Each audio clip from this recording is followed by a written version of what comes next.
Jordan Bardella brise enfin le silence sur sa vie sentimentale. Dans une confession aussi bouleversante qu'inattendue, le jeune leader du Rassemblement national lève le voile sur un secret gardé depuis des années, l'amour profond qui a marqué sa vie. Entre douleurs silencieuses, souvenirs inoubliables et espoir d'un avenir apaisé, Bardella révèle une facette intime et sincère de lui-même que peu connaissaient jusqu'ici. Cette révélation choque, émeut et humanise celui qu'on pensait figé dans son rôle politique. Découvrez dès maintenant l'intégralité de cette histoire dans notre vidéo exclusive. Laissez-nous votre avis en commentaire, abonnez-vous pour ne rien manquer des prochaines révélations et n'oubliez pas d'activer la cloche pour rester informé. Regardez, ressentez, une vérité inattendue vous attend. Jordan Bardella a cultivé une image publique impeccable. Jeune, charismatique, stratège, il s'est hissé au sommet du Rassemblement national, devenant une figure emblématique de la nouvelle génération politique française. Pourtant, derrière cette ascension fulgurante, un mystère planait. Celui de sa vie privée, soigneusement protégée, presque effacée des projecteurs. Peu d'indices, pas de scandale, aucune photo compromettante. Un choix de discrétion assumé qui a longtemps laissé place aux spéculations. Mais voilà qu'aujourd'hui, pour la première fois, Jordan Bardella rompt ce silence. Il avoue enfin la vérité sur ce qu'il appelle lui-même le véritable amour de sa vie. L'annonce a pris tout le monde de court. Si vous voulez parler d'un plan d'entretien, si vous n'avez pas de documentaire, vous devrez clarifier un émergé. Si vous voulez en savoir plus, vous devrez le refaire encore et encore. Les mots, simples mais lourds de sens, ont autant ému qu'ils ont surpris. Il est temps d'être honnête avec moi-même et avec ceux qui me suivent. J'ai aimé profondément, sincèrement. Cette histoire n'a jamais été rendue publique, mais elle a façonné l'homme que je suis devenu. Un aveu qui contraste fortement avec le personnage que Bardella a toujours montré au grand public. Jusqu'ici, il répondait aux questions sur sa vie sentimentale par des pirouettes rhétoriques, des sourires polis, parfois un brin moqueur. Lorsqu'on lui demandait s'il était en couple, il préférait éluder. Quand on évoquait ses goûts amoureux, il restait évasif. Il disait apprécier les femmes, brunes, grandes, intelligentes, mais ne s'engageait jamais dans une réponse personnelle. Certains y voyagent un choix stratégique, d'autres, une simple volonté de préserver son jardin secret. Personne, en revanche, ne s'attendait à une confession aussi intime. Ce silence, longtemps interprété comme une forme de prudence politique, s'avère aujourd'hui avoir été le reflet d'un poids intérieur. Ce n'est pas de la peur qui m'a empêché de parler, aurait-il confié, mais une forme de loyauté. Je ne voulais pas exposer cette personne, je ne voulais pas trahir ce que nous avions vécu. Une déclaration qui en dit longtemps sur l'importance que revêt cette relation pour lui. Ce n'était pas un amour passager, encore moins une aventure dissimulée. C'était, selon ses mots, une histoire totale. Il faut dire que pour un homme aussi exposé que Jordan Bardella, révéler ses émotions n'a rien d'anodin. Dans le milieu politique, surtout au sein d'un parti comme le RN, où les apparences comptent et où chaque mot est de scruter, parler d'amour est perçu comme un risque. Il faut préserver une posture de solidité, d'autorité. Les sentiments sont souvent relégués au second plan, voire apparaissent comme une faiblesse. Pourtant, Bardella a choisi de briser ce tabou. Et ce choix, en soi, est déjà un acte politique. Ce qui frappe le plus dans cet aveu, ce n'est pas seulement surprise de l'annonce, mais le ton employé. Il n'y a ni pathos, ni mise en scène. Juste une volonté de vérité, de sincérité. Il parle de cette femme, dont il ne dévoile pas l'identité, avec des mots choisis et respectueux, presque poétiques. Il évoque une complicité rare, un lien fort, qui a résisté aux tempêtes de la vie publique. Une relation qui n'a pas été médiatisée, mais qui l'a accompagné dans ses moments les plus décisifs. Avec Jordan Bardella, une décision à confier aujourd'hui, ce n'est pas pour faire parler de lui ou créer le buzz. C'est selon lui une nécessité, un besoin personnel pour réconcilier l'homme et le politique. On me connaît à travers mes discussions, mes engagements, mais très peu savent qui je suis réellement. Or, cette part de nouveau, cette histoire, en influence chaque décision que j'ai prise.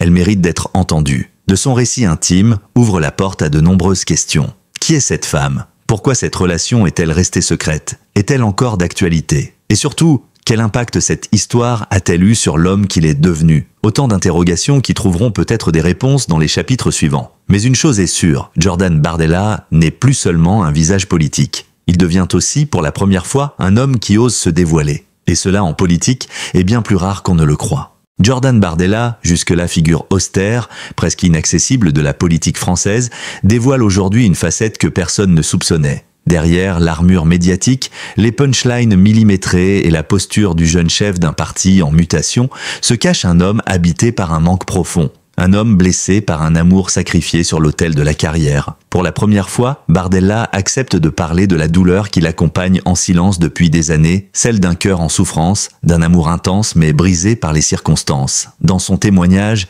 il décrit une relation faite d'émotions pures, de tendresse rare et d'écoute mutuelle. Ce n'était pas une passion dévorante ou une idylle frivole. Non, c'était plus que cela. Un amour construit sur le respect, la lenteur, la compréhension, mais aussi sur l'impossibilité. Elle et moi, nous étions en décalage avec le monde, murmure-t-il.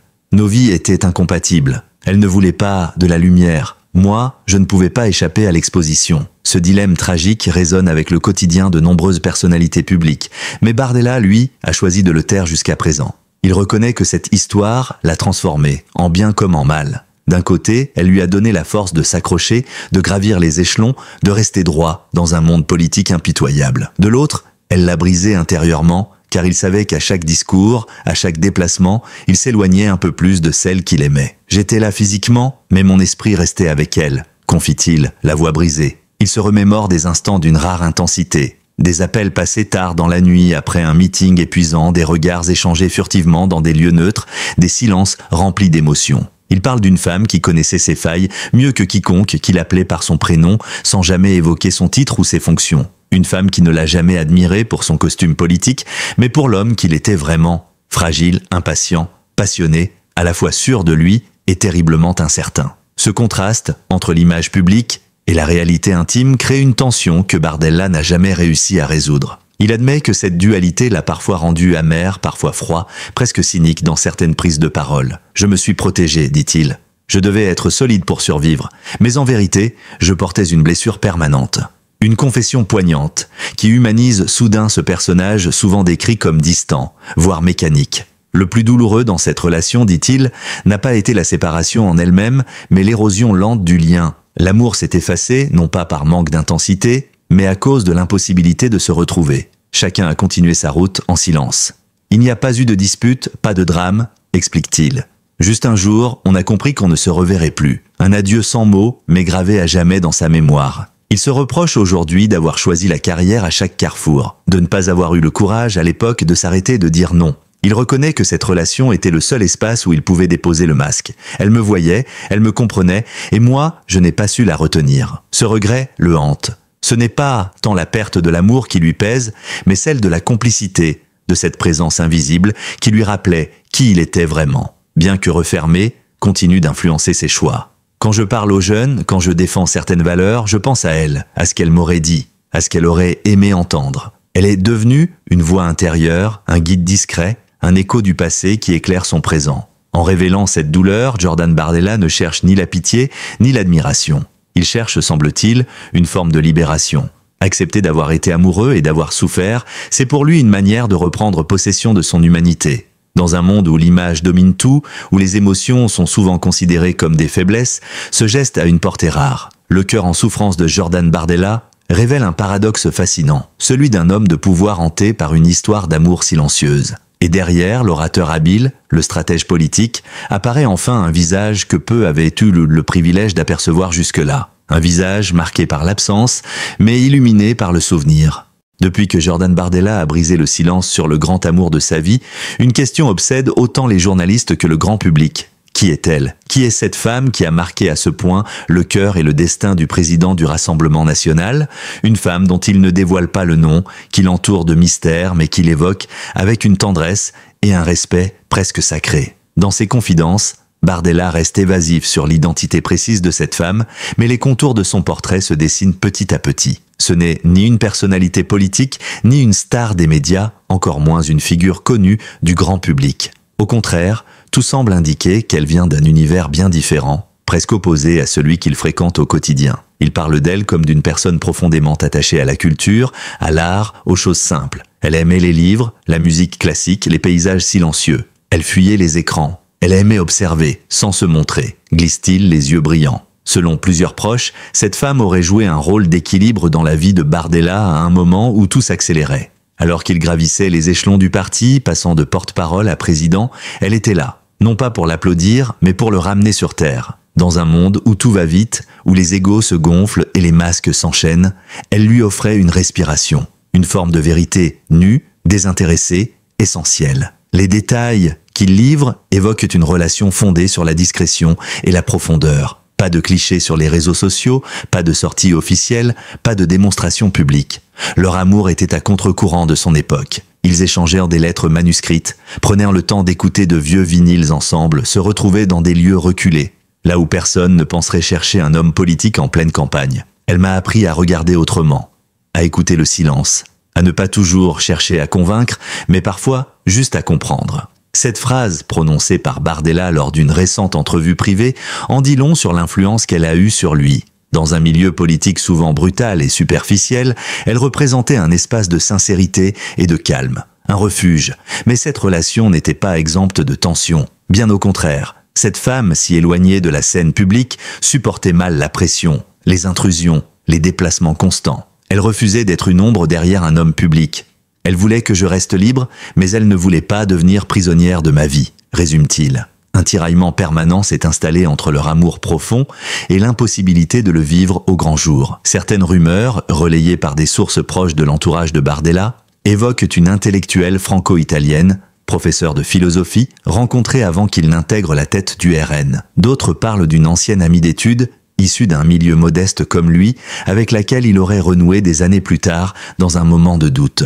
Mais aucune de ces hypothèses n'a été confirmée, et ne le sera probablement jamais. Car pour Bardella, l'essentiel n'est pas dans le qui, mais dans le comment. Comment cette femme l'a-t-elle aimé? Comment l'a-t-elle regardé sans jugement? Comment lui a-t-elle offert une version plus douce, plus juste de lui-même? Voilà ce qui compte. Elle a vu en moi quelque chose que moi-même, je ne voyais pas encore. Elle m'a aidé à devenir cet homme que j'essaie d'être aujourd'hui. Il parle d'elle comme d'une présence constante, même après leur éloignement. Une voix qui l'accompagne en silence, dans les grands moments comme dans les petites décisions.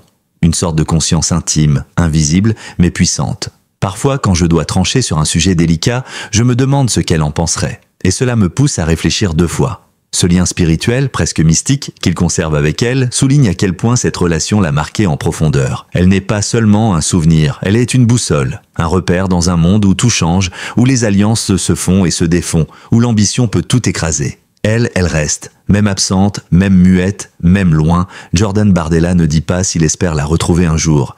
Il ne parle pas de seconde chance, ni de regrets explicites.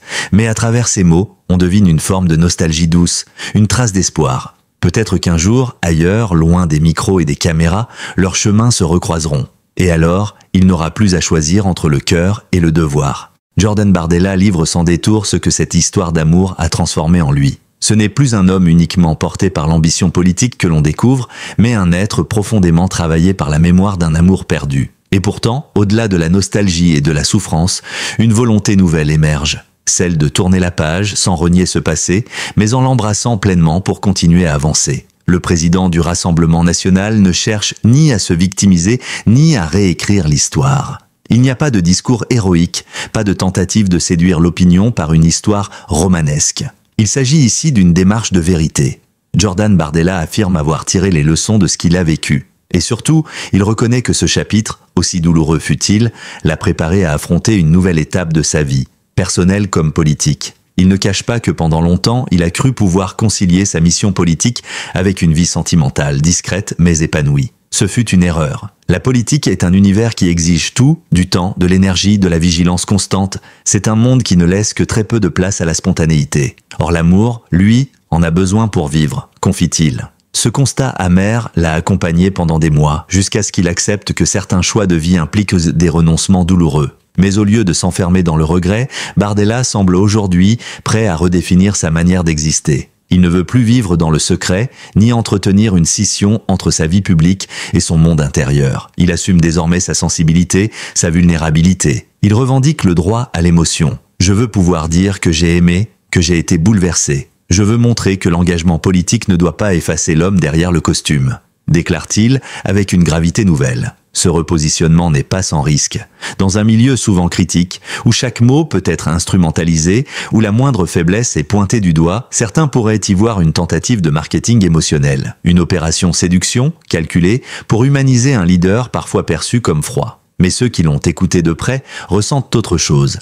Une évolution sincère, un désir profond de vivre en accord avec soi-même. Jordan Bardella confie également que cette expérience l'a poussé à reconsidérer ses priorités. Lui qui, pendant des années, a placé la conquête politique au-dessus de tout, admet aujourd'hui qu'il aspire à autre chose, à une forme d'équilibre, à des amitiés vraies, à des instants de silence, à la possibilité, peut-être, d'un nouvel amour qui ne serait pas contraint de se cacher, mais surtout, il espère que son récit aidera d'autres à comprendre que la vie publique n'est pas incompatible avec l'intimité, qu'on peut aimer profondément sans devoir tout sacrifier, qu'un homme politique peut aussi avoir une histoire qui le dépasse, une mémoire affective qui l'inspire. Je ne suis pas seulement le président d'un parti, je suis aussi un homme qui a connu l'amour, la perte et le deuil intime.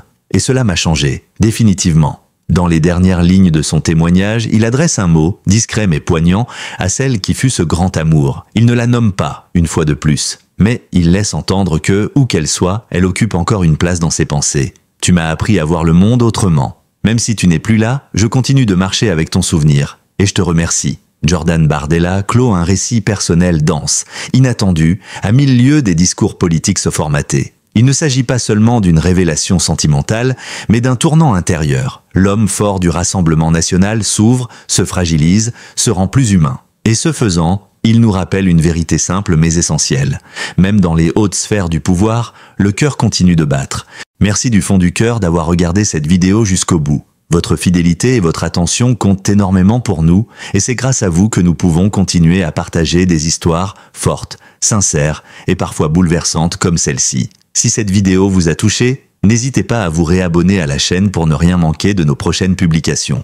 Chaque abonnement nous aide à grandir et à vous proposer toujours plus de contenu exclusif. Pensez aussi à laisser un commentaire. Vos réactions, vos opinions, vos émotions nous intéressent vraiment. Et si vous avez aimé, un petit j'aime fait toujours plaisir. Activez la cloche pour être averti dès la sortie de nos prochaines vidéos. À très vite pour de nouvelles révélations, portraits ou témoignages. Merci encore pour votre soutien indéfectible.